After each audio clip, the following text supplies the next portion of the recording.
Balance diet ಅಂದ್ರೆ ಏನು? ಕೇವಲ ಅನ್ನ ಸಾರು ಸಾಕಾಗಲ್ಲ. ಸೊ ನಿಮ್ಮ ತಟ್ಟೆಯನ್ನು ಹೆಲ್ದಿ ಮಾಡುವುದು ಹೇಗೆ? ನಮಸ್ಕಾರ ಸ್ನೇಹಿತರೆ, ಅರಸು ಆರೋಗ್ಯ ಚಾನೆಲ್ಗೆ ಸ್ವಾಗತ. ನಾನು ನಿಮ್ಮ ಡಾಕ್ಟರ್ ಅರ್ಚನಾ ವಿಕೆ, ಮಕ್ಕಳ ತಜ್ಞೆ ಹಾಗೂ ನ್ಯೂಟ್ರಿಷನ್ ಎಕ್ಸ್ಪರ್ಟ್. ನಮ್ಮ ಕರ್ನಾಟಕದಲ್ಲಿ ದಿನಾಲು ಕಾಮನ್ ಆಗಿ ಕಾಣುವಂತಹ ಊಟ ಯಾವುದು ಅಂತ ಹೇಳಿದ್ರೆ ಬಿಸಿ ಬಿಸಿ ಅನ್ನ ಮತ್ತು ಸಾರಲ್ವಾ? ಇದು ಹೊಟ್ಟೆಯಂತೂ ತುಂಬಿಸುತ್ತೆ, ಆದ್ರೆ ನಮ್ಮ ದೇಹಕ್ಕೆ ಬೇಕಾಗಿರುವ ಪೂರ್ತಿ ಪೋಷಣೆಯನ್ನು ಇದು ಕೊಡುತ್ತಾ? ಖಂಡಿತವಾಗ್ಲೂ ಇಲ್ಲ.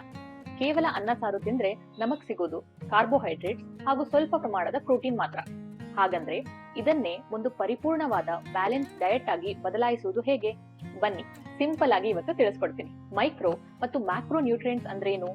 ಯಾವುದೇ ಒಂದು ಊಟ ಬ್ಯಾಲೆನ್ಸ್ಡ್ ಆಗಿರ್ಬೇಕಂದ್ರೆ ಮೇನ್ಲಿ ಈ 3 ಅಂಶಗಳು ಅದರಲ್ಲಿ ಇರಲೇಬೇಕು.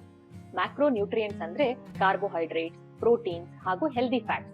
ಅದೇ ಮೈಕ್ರೋ ನ್ಯೂಟ್ರಿಯೆಂಟ್ಸ್ ಅಂತ ಅಂದ್ರೆ ವೈಟಮಿನ್ಸ್ ಮತ್ತು ಮಿನರಲ್ಸ್.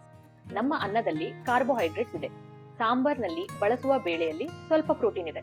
ಆದ್ರೆ ನಮ್ಮ ಆರ್ಗನ್ ಡೆವಲಪ್ಮೆಂಟ್ಗೆ, ರೋಗ ನಿರೋಧಕ ಶಕ್ತಿ ಹೆಚ್ಚಾಗೋದಕ್ಕೆ ಮತ್ತು ದಿನವಿಡೀ ಎನರ್ಜೆಟಿಕ್ ಆಗಿರೋದಕ್ಕೆ ಇಷ್ಟು ಸಾಕಾಗಲ್ಲ.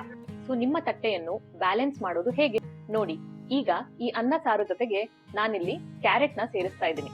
ಕ್ಯಾರೆಟ್ ನಲ್ಲಿ ವೈಟಮಿನ್ ಎ ಮತ್ತು ನಾರಿನಾಂಶ ಶಕ್ತಿ ಇರುತ್ತೆ, ಅಂದ್ರೆ ಫೈಬರ್ ಇರುತ್ತೆ. ಇದು ನಿಮ್ಮ ಕಣ್ಣಿನ ಆರೋಗ್ಯಕ್ಕೆ ಹಾಗೆ ಜೀರ್ಣಕ್ರಿಯೆಗೆ ತುಂಬಾ ಒಳ್ಳೆಯದು. ಇದರ ಜೊತೆಗೆ ಮನೆಯಲ್ಲೇ ಮಾಡಿರುವಂತಹ ಒಂದು ಪಲ್ಯ, ಅದು ಬೀನ್ಸ್ ಇರ್ಬೋದು, ಎಲೆಕೋಸ್ ಇರ್ಬೋದು ಅಥವಾ ಸೊಪ್ಪಿನ ಪಲ್ಯ ಇರ್ಬೋದು. ಇದು ನಮಗೆ ಐರನ್ ಮತ್ತು ಮಿನರಲ್ಸ್ ನ ಕೊಡುತ್ತೆ. ಇನ್ನು ದೇಹಕ್ಕೆ ಅತ್ಯಂತ ಮುಖ್ಯವಾಗಿ ಬೇಕಾಗಿರುವುದು ಪ್ರೋಟೀನ್. ಅದಕ್ಕಾಗಿ ನಾವಿಲ್ಲಿ ಬೇಯಿಸಿದ ಮೊಟ್ಟೆಯನ್ನು ಇಡ್ತಾ ಇದೀವಿ. ವೆಜಿಟೇರಿಯನ್ ಆದ್ರೆ ನೀವು ಪನೀರ್, ಟೋಫು ಅಥವಾ ಸೋಯಾ, ದಾಲ್, ಚನ್ನಾ ಇವೆಲ್ಲವೂ ಬಳಸಬಹುದು. ಇದು ಇಡೀ ದಿನ ನಿಮ್ಮ ಹೊಟ್ಟೆಯನ್ನು ತುಂಬಿರುವಂತೆ ನೋಡಿಕೊಳ್ಳುತ್ತೆ ಮತ್ತು ಮಸಲ್ ಬಿಲ್ಡ್ ಮಾಡೋದಕ್ಕೆ ಹೆಲ್ಪ್ ಮಾಡುತ್ತೆ. ಕೊನೆಯದಾಗಿ 1 ಕಪ್ ಮೊಸರು. ಮೊಸರಲ್ಲಿರುವಂತಹ ಪ್ರೋಬಯೋಟಿಕ್ಸ್ ನಮ್ಮ ಹೊಟ್ಟೆಯ ಆರೋಗ್ಯವನ್ನು ಕಾಪಾಡುತ್ತೆ ಮತ್ತು ಇದರಲ್ಲಿರುವ ಕ್ಯಾಲ್ಸಿಯಂ ಮೂಳೆಗಳನ್ನು ಬಲಪಡಿಸುತ್ತೆ. ಈಗ ನೋಡಿ, ಅದೇ ಅನ್ನ ಸಾಂಬಾರ್ ಆದ್ರೆ ಅದರ ಜೊತೆಗೆ ನಮ್ಮ ಮನೆಯಲ್ಲಿ ಸಿಗುವಂತಹ ಸಿಂಪಲ್ ಪದಾರ್ಥಗಳನ್ನ ಸೇರಿಸಿದ ತಕ್ಷಣ ಇದು ಒಂದು ಪರಿಪೂರ್ಣವಾದ ಪೌಷ್ಟಿಕ ಆಹಾರ ಅಥವಾ ಬ್ಯಾಲೆನ್ಸ್ ಡಯಟ್ ಆಗಿ ಬದಲಾಗುತ್ತೆ. ಯಾವಾಗ್ಲೂ ನೆನಪಿಟ್ಕೊಳ್ಳಿ, ನಿಮ್ಮ ತಟ್ಟೆಯಲ್ಲಿ ಅರ್ಧ ಭಾಗ ತರಕಾರಿ ಮತ್ತು ಸಲಾಡ್ ಗಳಿಗೆ ನೀವು ಕೊಟ್ಟಿರಬೇಕು, ಕಾಲು ಭಾಗ ಪ್ರೋಟೀನ್ ಮತ್ತು ಕಾಲು ಭಾಗ ಅನ್ನ ಅಥವಾ ರೊಟ್ಟಿ ಇರಬೇಕು. ಇದನ್ನೇ ನಾವು ಐಡಿಯಲ್ ಪ್ಲೇಟ್ ಮೆಥಡ್ ಅಂತ ಕರಿತೀವಿ.